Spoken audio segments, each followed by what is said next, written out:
Well, today, finally, we get to take a look at some actual gameplay for the upcoming open-world Japanese village builder known as Sengoku Dynasty.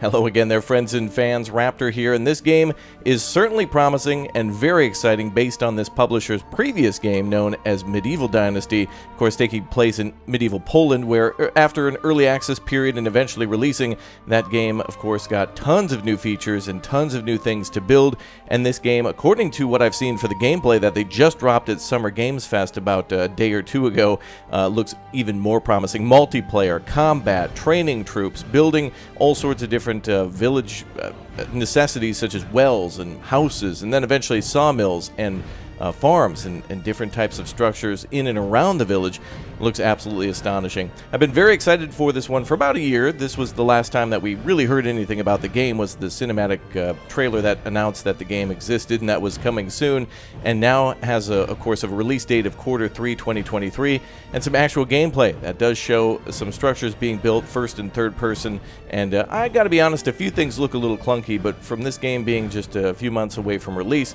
hey, I still am pretty excited to see something where we get to build a village. Alright, let's take a look at the trailer and we'll break it down after we take a look at all the new gameplay.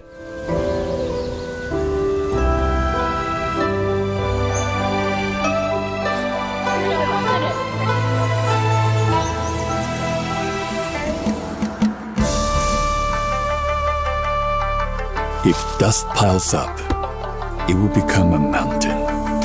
Continuing on is where true strength lies. A tale can be told in an evening. A legend takes decades to build.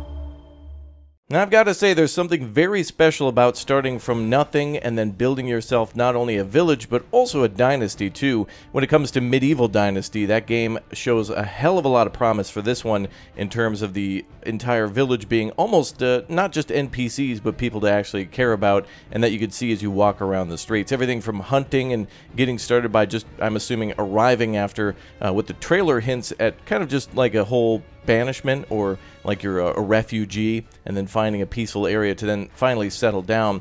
I'm thinking that a lot of the different landscapes in this game will be important to where you build for possible invasion, or, you know, more resources in one area than another. If you settle closer to the mountains, maybe you'll have more things like iron or copper to utilize and eventually make bronze, or possibly like a kind of a more fertile area for rice farming or possibly for fishing. And of course, water power from a water mill. Previously, we've got windmills from Medieval Dynasty, but water wheels look very cool and can almost be industrialized beyond just farming.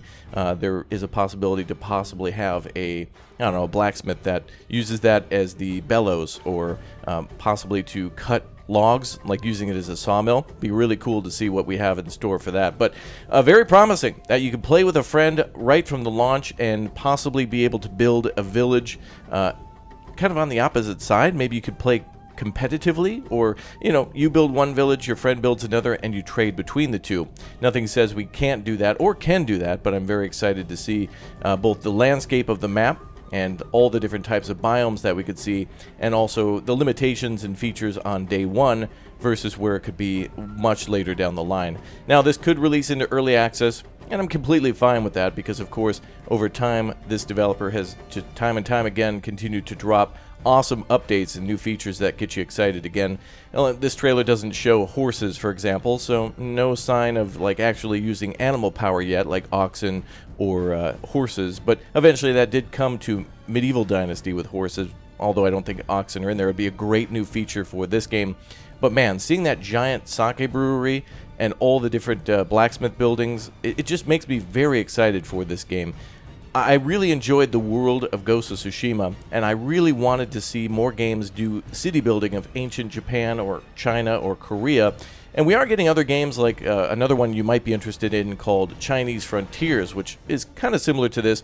You do get to build a village and manage some of the resources within it, and then eventually build things like the Great Wall and a bridge and also a large fortress to kind of fight the Mongol invasions. And so it's entirely possible that this game will allow you to build a castle.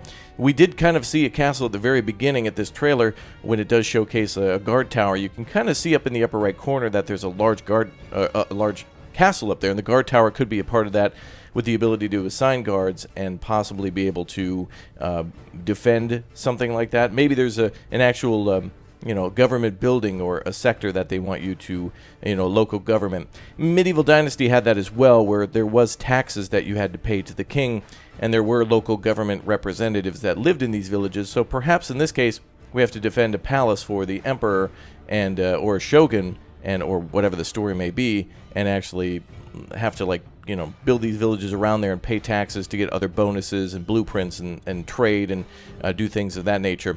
Would really like to see boat trade in this game as well. Hopefully we have ourselves a coastline where there's an open ocean where we can go fishing and have boats come in to buy and sell things and be able to manufacture goods and then sell them to those boats, things like clay pots or jewelry or just simple things like bags of rice or whatnot. But it is great to see massive powerful rivers that can turn that water wheel, because then it's possible for us to build bridges across from that. And also, of course, all the religious buildings. You've seen a few small shrines and torii gates and other things like that that could really bring another factor to the game. Medieval Dynasty didn't really have anything in terms of religion. Everybody was just too busy trying to survive, but this certainly seems to incorporate religion and people's faith and hopes, and perhaps there's much more to this one rather than just basic survival of water, food, and warmth through the winter months. But it does showcase obviously a seasonal cycle, and with this also reflecting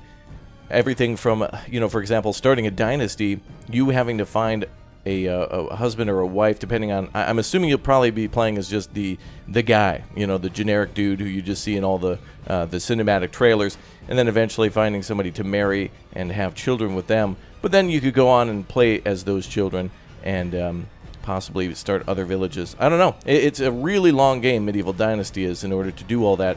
And so this one, Sengoku Dynasty, with the whole open world feudal Japan, surviving and exploring and meeting other characters to trade with and establishing your legacy and trying to possibly build multiple villages or multiple settlements could be a big thing. Now, it could be like Medieval Dynasty where there's already villages on the map, or we could be starting from complete scratch.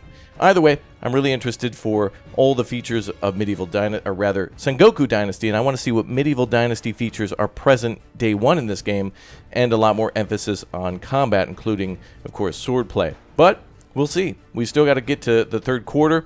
Could be pushed back if the developers delay this one. I'm all for it. If they need more time to make a badass, quote-unquote samurai village builder, I'm all for that. Take all the time you need.